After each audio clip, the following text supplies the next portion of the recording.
ఎవరైనా సరే ప్రతి జీవితంలో కూడా తన అమ్మ నాన్న వాళ్ళందరే ముఖ్యులు.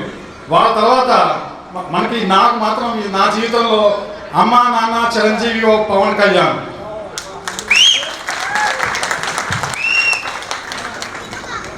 ఎందుకంటే మా నాన్న జీవితంలో మనం కష్టపడి పైకి రావాలంటే తప్పుడు దారిలో పైకి రాకూడదు, కష్టపడి పైకి రావాలని అదొక్కటే దారులని చెప్పి నాకు సూచించారు.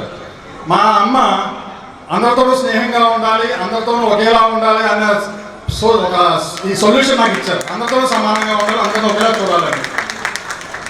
చిరంజీవి గారు అయితే మీరు చదువుకున్న రోజుల్లో తర్వాత కాలేజీ రోజుల్లో కూడా ఆయన ఒక సాంగ్ వచ్చింది, స్వయం కృషి సాంగ్, చుట్టుపక్కల చూడరా చిన్నవాడా అనే సాంగ్ ఉంటుంది. అందులో ఎవరైనా ఇబ్బంది పడుతుంటే వాళ్ళకి మనవంతు సాయం చేయాలని, అది ఏ సాయం సార్, చిన్న సాయం అని కూడా, చిన్న లిఫ్టింగ్ అయినా, డబ్బులతో పని లేకుండా మనవంతు సాయం ఎప్పుడు చేసుకోవాలని ఆయన మనకు నేర్పారు. ఆ రకంగా చిరంజీవి మనకి సేవా దృక్పథాన్ని మనలో ఒక బీజం నాటారు ఆ రోజుల్లో. తర్వాత బెహన్ వచ్చిన తర్వాత మన పవన్ కళ్యాణ్ గారు సమాజం మీద ఒక బాధ్యత పెంచిన వ్యక్తి, దేశం మీద ప్రేమ అభిమానాలు రెట్టించేసిన వ్యక్తి, సాటి మనిషి మంచి కోరుకునేలాగా నన్ను మార్చిన వ్యక్తి, ఈ జీవితాన్ని భారత భూమికి అంకితం చేసేలా నన్ను తయారు చేసిన వ్యక్తి, నా గురువు జనసేన అధినేత శ్రీ చిరంజీవి పవన్ కళ్యాణ్ గారికి ముందుగా నా నమస్కారం.